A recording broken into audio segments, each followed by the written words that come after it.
Okay, in Chapter 8, we're going to go ahead and working with estimating what's happening in the population with our sample data. So we're going to start off with what we call a point estimate. And a point estimate is just a number, and the number is derived from our sample statistic, and we use it to try and estimate what's happening with our population parameter. It's going to be known as our best guess at the true value of the unknown parameter. And we're going to use that to start off by estimating what the true parameter is. It's our first step. So we're going to start with some sample problems where we're going to determine our point estimator and the value of the point estimate. So our first example, the makers of a new golf ball want to estimate the median distance the new balls will travel when hit by a mechanical driver. They select a random sample, so median is going to be our point estimate, and our sample has 10 balls, and we want to measure the distance each ball travels after being hit by a mechanical driver. So our point estimate is going to be our median of the sample. We're going to use that to estimate the median of the population. So now to figure out median, I have to put these numbers in order. So our smallest number is 282, and then we have a 284, and then another 284, and then a 285, oops, and then another 285, and another 285, and then we have a 286, a 287, a 288, and a 290. So to calculate our median, if we have 10 values in our sample, we're going to go between 5 and 6. 1, 2, 3, 4, 5, 6. And halfway in between that will be our median. So halfway between 285 and 285 is 285. I don't know if this is yards or meters. Usually in golf I think they measure by yards, but anyway.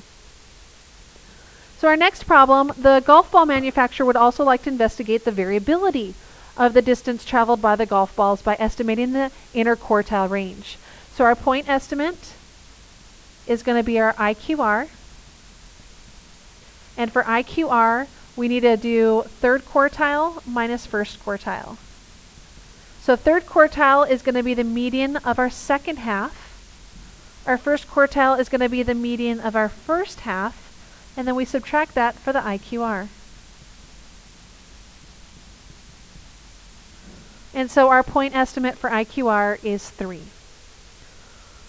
Now our last problem, the math department wants to know what proportion of the students own a graphing calculator. So they take a random sample of 100 students and find that 28 own the graphing calculator. So our point estimate will be the proportion of our sample, which is 28 out of 100, which is 0.28. And that's how we work with our point estimate. So now what we're going to use with that point estimate is we're going to calculate what we call a confidence interval.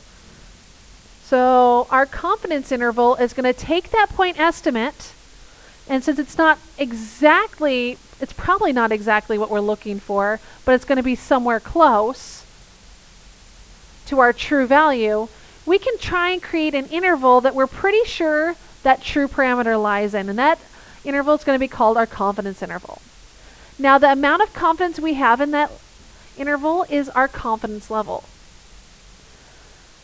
Now the confidence interval consists of that point estimate we were talking about plus or minus a margin of error. And we'll talk a little bit about how to calculate that margin of error. Now the margin of error tells us how close the estimate tends to be to the unknown parameter in repeated random sampling. And so with this random sampling, we're going to see the return of the sampling distributions. Now our confidence level gives the overall success rate of the method for calculating the confidence interval. And so what follows here is exactly what we have right here. And it's how we interpret our confidence level. And the idea is that if our confidence level was 90%, then in 90% of all possible samples and the intervals that would come from those samples, 95% of our intervals would actually have intervals that capture the true parameter, which means 5% of our intervals will not capture the true parameter. And so the confidence level does not tell us the chance that a particular confidence interval captures the population parameter. It tells us how likely the method we are using will produce an interval that includes the parameter if we use it many times. So what we have here is a diagram of how this lays out. Here's our sampling distribution, all possible samples, and their means. And then here's the true mean. So when I look at my samples, each one of these lines is an interval from a sample. So there's one sample interval, one sample interval, one sample interval, another sample interval, so on and so forth.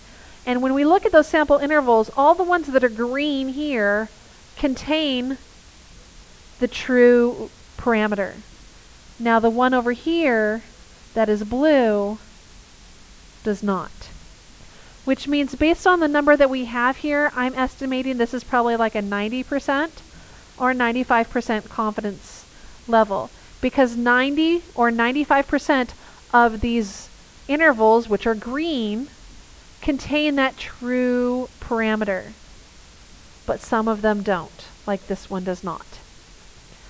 And so now we get to the idea that when we start talking about how likely or our probability chances are, it doesn't really work. It's talking about if I look at this many, many times and look at it, most of our intervals will contain the true value. Some of them won't though. And so how we interpret that? So this is how we interpret our level, and this is how we interpret our interval. And we're going to use that on the next page. So here are our interpretations again up top. How does the fat content of Brand X hot dogs vary? To find out, researchers measured the fat content in grams of a random sample of 10 Brand X hot dogs. We had a 95% confidence interval for the population standard deviation, and here's our interval. Interpret the confidence interval. So here's our interval interpretation. We are 95% confident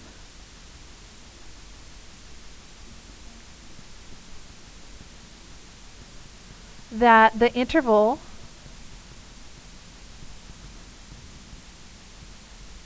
from 2.84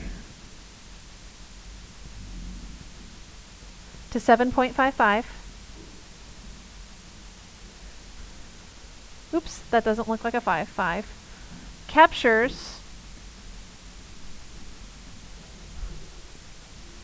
the actual value, and so what value we want is a standard deviation. So the actual standard deviation of what? The fat content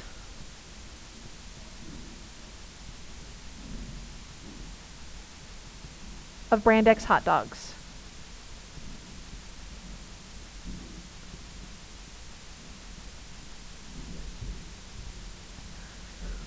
Okay, next part, interpret the confidence level. So this is our level. So that means that 95% of all possible samples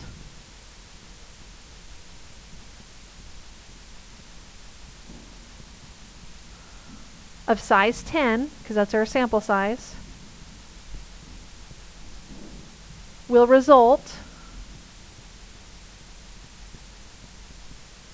in an interval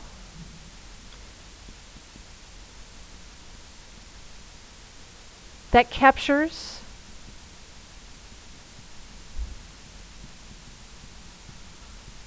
the actual standard deviation.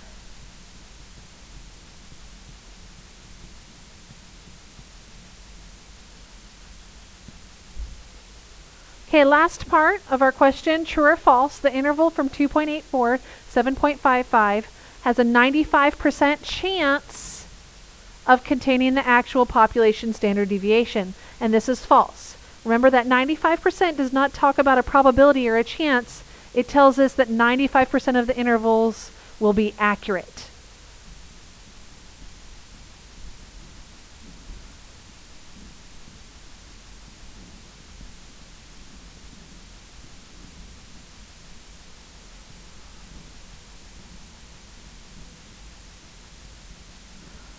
Why is it not 95% chance? Well, your actual value is the value.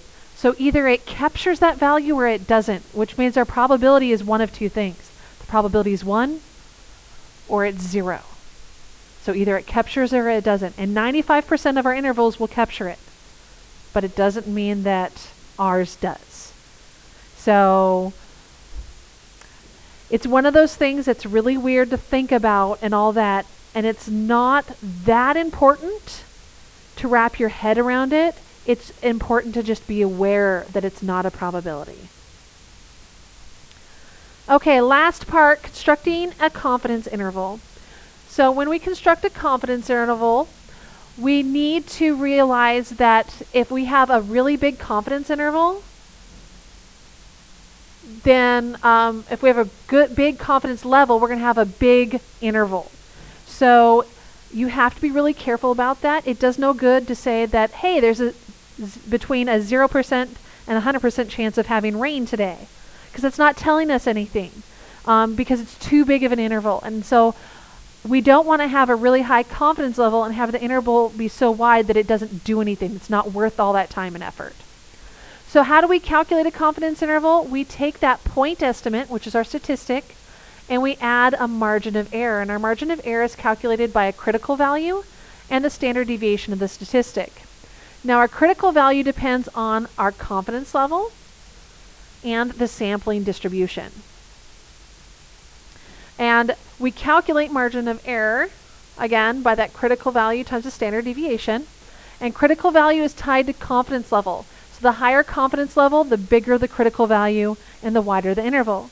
Now standard deviation depends on the sample size. So the larger the sample size, the less the variability and the smaller the interval. And so we get this idea that the margin of error gets smaller when our confidence level decreases and our sample size increases.